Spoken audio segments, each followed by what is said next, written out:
2 Corinthiens 6 au verset 4, il est question du fruit de l'esprit.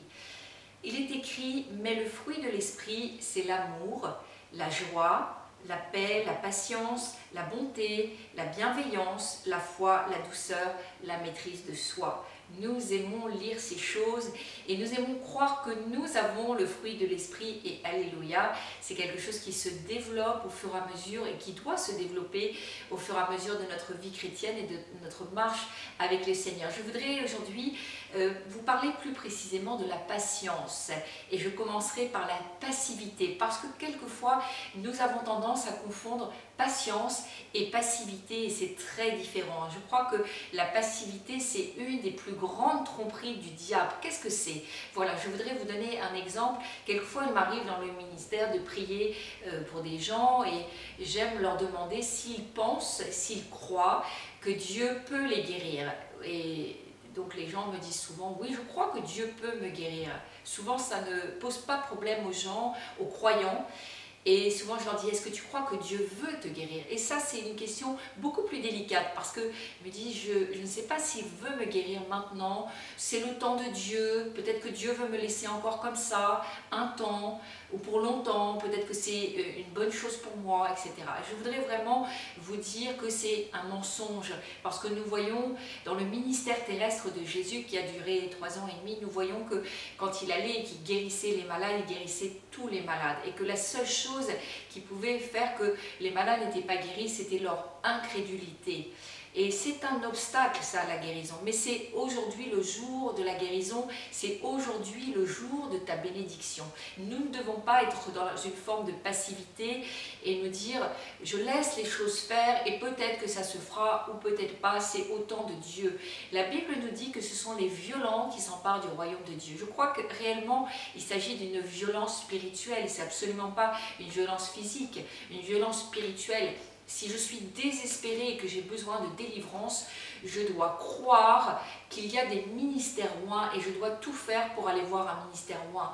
Peut-être que je vais être amenée à me déplacer, peut-être que je vais faire beaucoup de kilomètres, peut-être que je vais dépenser de l'argent, mais il y a une violence que je dois exercer parce que Dieu ne veut pas que je reste un jour de plus en proie à la maladie qui est vraiment diabolique ou dans des liens à cause du passé qui me frustrent, qui me bloquent dans ma vie, qui m'empêchent d'avancer avec le Seigneur et dans ma vie spirituelle. Vous voyez, c'est cette violence-là. Nous devons sortir de toute forme de passivité.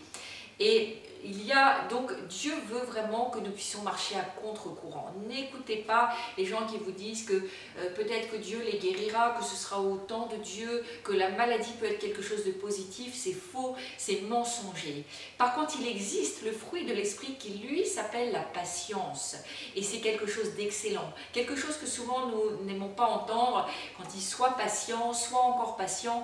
Souvent, c'est nous sommes bouillants parce que peut-être que nous avons un rêve, quelque chose qui est tellement, je dirais, réel pour nous que nous nourrissons un rêve, c'est clair et nous croyons que c'est dans le plan de Dieu et pourtant nous nous disons qu'il ne faudrait pas grand-chose, que Dieu étant tout puissant, Dieu peut toutes choses et qu'en un instant ce rêve pourrait être réalisé et que pourtant le temps tarde. Peut-être que même vous avez reçu des prophéties, des paroles prophétiques qui vous disent que plus tard vous ferez telle ou telle chose, que vous servirez le Seigneur, que vous aurez un ministère particulier et que vous êtes là avec ce rêve, avec cette prophétie, qu'elle tarde.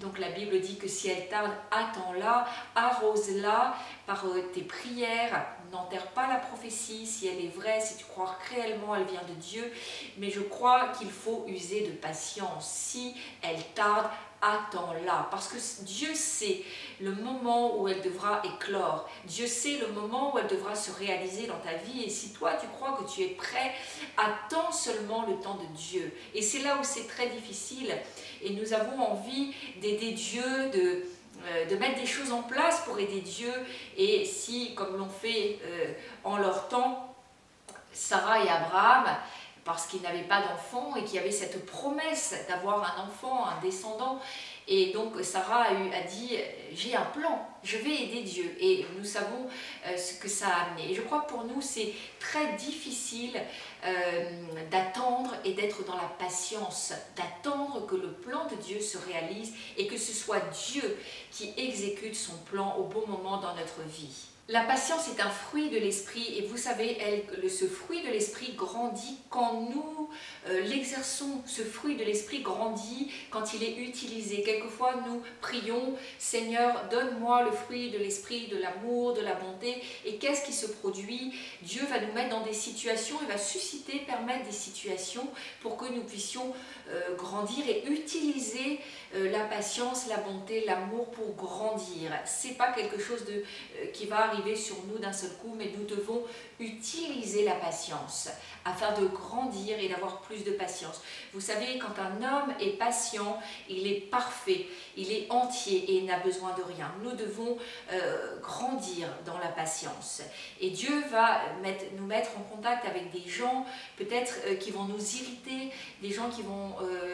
pour lesquels nous n'avons pas forcément de sympathie, mais Dieu va peut-être nous forcer à être un temps avec ces gens, peut-être même à collaborer avec ces gens, afin que le fer aiguise le fer et que nos caractères se fassent, de polir un peu les bords rugueux qui sont en nous. Et c'est une bonne chose. Nous devons apprendre à être patients avec les gens qui nous entourent, et croire que même les gens les plus méchants ont une histoire et peut-être ont eu des blessures eux-mêmes. Il y a également cette patience dont j'ai déjà parlé envers Dieu et notamment envers le plan de Dieu pour nous. Et alors que nous essayons d'obtenir des choses, que c'est difficile parce que nous arrivons à un stade où nous avons envie d'aider Dieu pour aller plus vite, nous avons envie de tordre le bras de Dieu, nous devons à ce moment-là être plus patients et nous montrer vraiment patients.